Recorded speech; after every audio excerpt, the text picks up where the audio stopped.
What's up, fanboys and fangirls? Welcome to another Reviewpoint podcast, of course, coming to you from fanboysanonymous.com, and of course, hosted by yours truly, Tony Mango. My target to review for this edition is going to be the latest entry in the Marvel Cinematic Universe series, Ant-Man and the Wasp. It's, I think, the 20th movie that they've done, or 21st, or whatever the case may be. And man, we've seen two fantastic movies in the MCU so far this year with Black Panther and Avengers Infinity War. Did they keep it up? Did it fall short?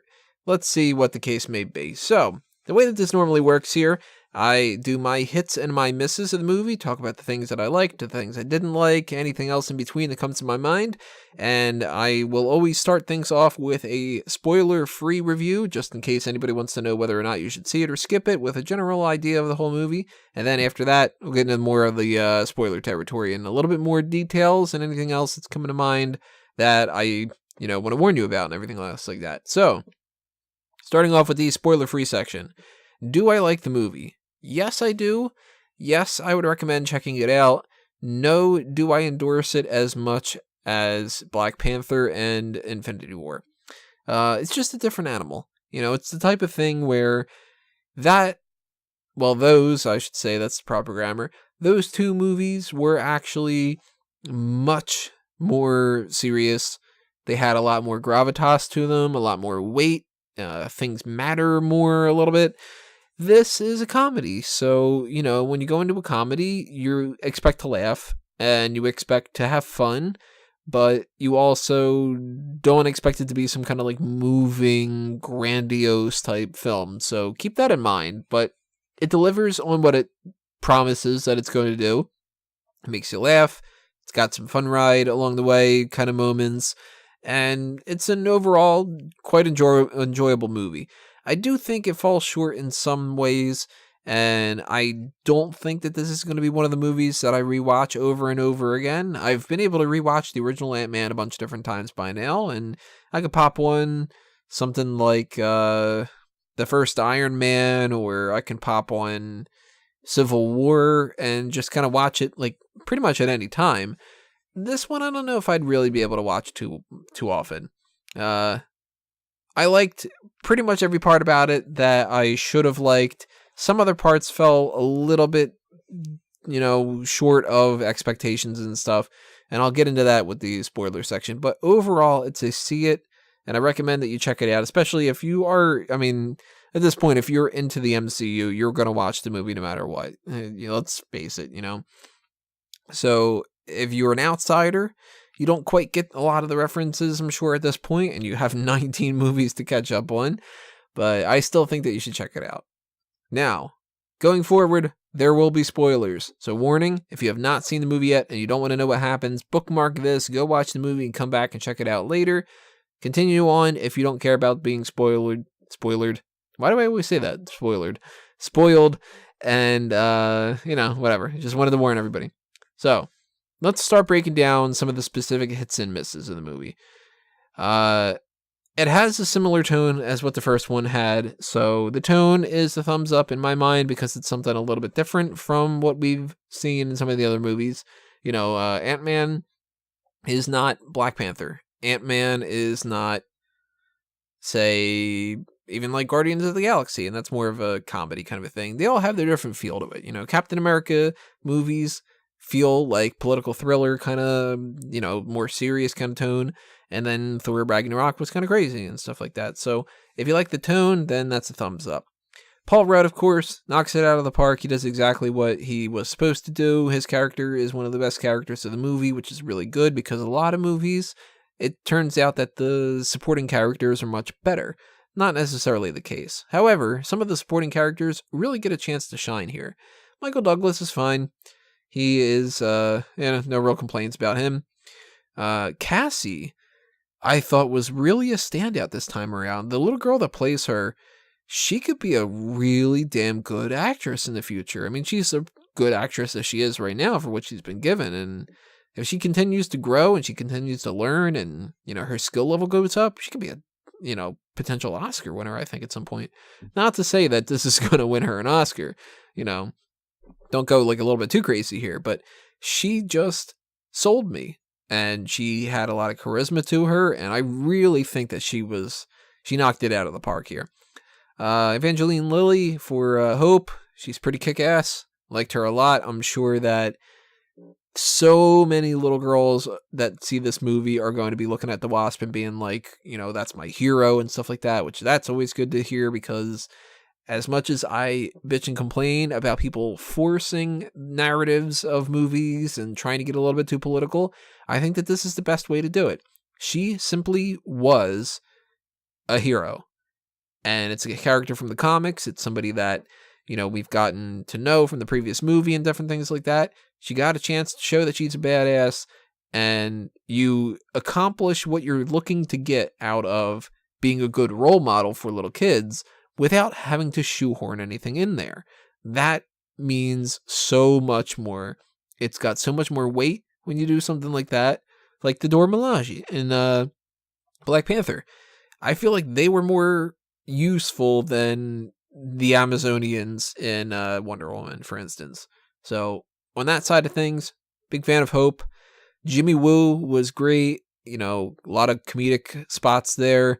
Randall Park is not somebody I'm the most familiar with. I don't watch the show that he's on, but he did a good job. I never really knew too much about the character from the comics, but I did know that the character existed, and I thought originally that he was going to be part of Agents of S.H.I.E.L.D. I thought Jimmy Woo, I thought Clay Quartermain, which they still haven't done Quartermain, I don't think. Kind of interesting.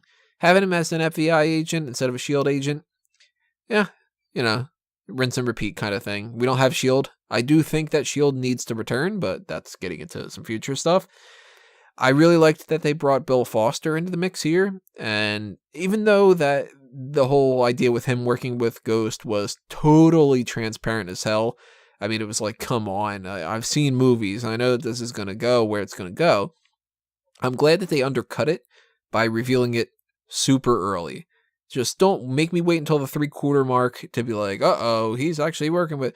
No, just do it early on and just, get it out of the way. I also like that he wasn't all that bad of a guy. Like, he put his foot down. He said, you don't hurt the little girl. Like, you've hurt people, different things like that. He just wanted to save her, and that's it. I'm a little bit disappointed that we didn't get to see him get big, but they did say that he had done that in the past, so Goliath, was Goliath. So that's another hit for the most part. Laurence Fishburne, I think a lot of people could have played that part. I don't think that he really, did something that was wow, oh my God, amazing. It's just, I liked Laurence Fishburne in it, but I could have done with anybody else. It's nothing really all that special. Big fan of how Paxton and Maggie were supportive in this. That was a major hit for me. I didn't want to hear another speech about how Scott's not being a good dad and all this other kind of stuff like that. That would have been a major miss. You've already said all that you needed to say in the previous movie. This time around, they're more supportive, and I really, really liked that. I thought that was a nice change of pace. Michelle Pfeiffer really didn't have too much to do, but I really enjoyed seeing her again for some reason. I can't quite tell exactly what it was, because she was only in a couple of scenes, and what she did was really nothing like world-shattering dramatic performance or anything like that. It's just something about having her in the movie. I really liked it. I don't know. So she's a hit for me too. I guess you can make a joke I'd still hit it after Catwoman and all that. Maybe, I don't know. I don't remember the last movie that I've seen her in, so maybe that was a big factor in it too. Just haven't seen Michelle Pfeiffer in a while, and I like Michelle Pfeiffer. Gotta love Luis. He's a hit. I don't know if I'd really say the same for Dave and Kurt, T.I. and David Dastmalchian. Dastmalchian, he did what he needed to do with that one scene about the I forget what he called the ghost or something like that. Like, that was fine. T.I., no, man, it's just, he didn't serve any kind of a purpose, really, at all. And for the most part, if Dastmalchian wasn't there, his character, they didn't really, really, really need it. Luis was really he was almost a one-man show. The jokes were funny. That's a hit. I like the use of the powers for the action. The action scenes, they were innovative and interesting, so I like that. It's another hit. Ghost was more compelling than I would have imagined making the character, and I'm glad that Ghost ended up being in this film instead of an Iron Man film, because Ghost originally is an Iron Man villain. And if you were to have asked me 10 years ago, when the MCU was brand new, that we would see Ghost in an Ant-Man sequel, I would have been like, this is fucking ridiculous. First off, he's an Ant-Man villain, and he's a he, and like all this other kind of stuff like that. But I think that this was another example of when they take a character that isn't really all that specific, I guess you could say. And, it's not like you're moving Magneto from the Holocaust and in the X-Men films and making him a random character in like a Wonder Man movie. You're not doing that. Magneto is an X-Men character, and that's what it is. Ghost isn't somebody inherently tied to Tony Stark in a way that you can't manipulate a little bit. And since the character is kind of an unknown character and different things like that, you can play around with it. So I like the idea that they did stuff like that here. I had thought before that Ghost might pop up in an Iron Man movie and make it some kind of industrial sabotage thing, but in my mind, the second Iron Man film should have included Spy Master as well as Madame Mask, and Whiplash should have been a little bit different like that, and they could have done some kind of a thing with like Spy Master is hired by Madame Mask to try to infiltrate Stark Enterprises, and we're getting into different territory here other than an Ant-Man review, but maybe I'll write something up about that. Speaking of which, Egghead is in the movie. I didn't recognize even during the movie that Elias Starr was Egghead's name. Egghead is not a character that is like the Joker, where actually, I couldn't even say that because the Joker doesn't have a real name, but you know what I mean? Like, if you say Mac Gargan, I know you're talking about Scorpion. If you say Eddie Brock, I know you're talking about Venom. If you talk about, like any of the characters that are kind of along those lines where you know the actual characters' names, Edward Nygma, I know that it's Riddler, whatever that, But if you say Elias Starr, I don't fucking know that that's Egghead, so that's neat. I like it even better now. That took me until after the movie. So, speaking of which, on top of that, the next film needs to include Erik O'Grady, right? And doesn't he need to be Black Ant, kind of? Because by now we've gotten Ant-Man Hank Pym, Ant-Man Scott Lang, Yellow Jacket, Goliath, Giant Man, both the Hope and the Janet versions of the Wasp. I would think that Erik would need to pop up, and Black Ant would need to be necessarily the case.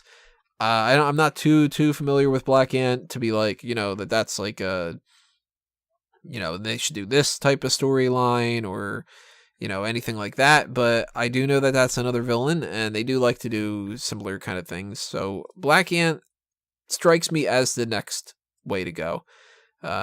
Maybe Erik steals the suit and they do, I don't know, something or whatever like that. But I do think that that's maybe where we go in the future. Actually, maybe Beetle is next, because Beetle hasn't been done yet. And Beetle has like different powers and stuff like that is like suit based, and they can play off that a little bit. I don't know. I wouldn't have thought Ghost, so I'm very interested to see what happens in what the hell would they even call the third one? Ant-Man. You can't call it Ant-Man and the Wasp 2. So, I don't know.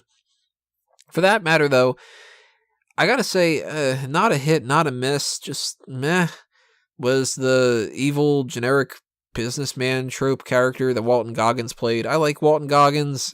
He's better than that. This was kind of flat, and I didn't really like that all that much. I did like the run about the whole truth serum thing, but the character in general, just kind of blah. None of the ant stuff for me was really all that fun this time around, and in particular, the big ant playing on the drums, that might have been a funny moment if it hadn't have been ruined by the trailers, because we had seen that before. So at that point, I'm sitting there waiting for the end credit sequence, and I'm going, well, they probably are going to do the stupid ant thing because they haven't done that in the movie yet. Really disappointed in that. The mid-credit scene seems to be getting some kind of flack. People are like calling it controversial. how is it controversial? You knew that Thanos was going to be involved in this in some fashion, and, people needed to fade away. I would have thought that it would have been kind of funny if it was just Janet that faded away, but maybe, if Hank did and the other Hope and Janet would have been around or something like that, but I trust Marvel that they know what they're doing, because for the most part, they know what they're doing.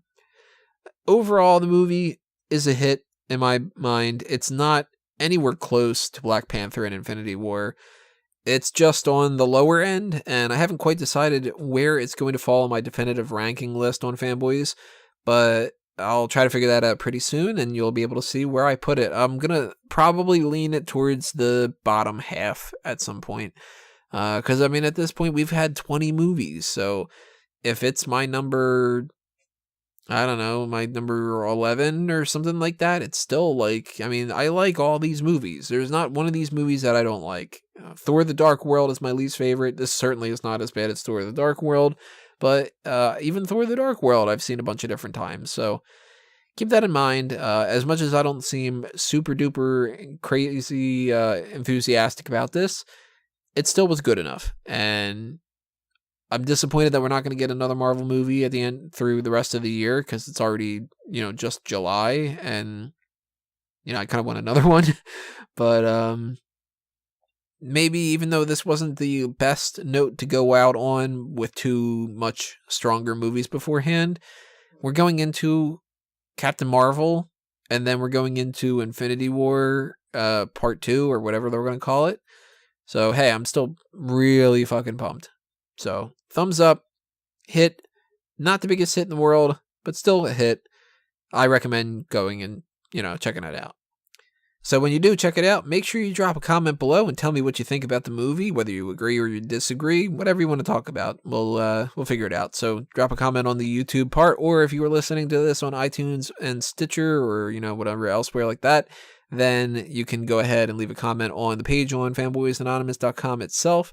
Make sure you follow us on Facebook and Twitter. Also subscribe to that YouTube channel and ring the bell for notifications. If you want to help support Fanboys Anonymous for the future to help me grow this and get it back to a previous status that it was before, if not, a hell of a lot more, there are two monetary ways that you can help if you got the spare change. You can either buy some merch over on our TeePublic or Redbubble shops, or you can just hit up the Patreon and, toss a couple bucks that way. $1 helps, $5 helps, $10 helps.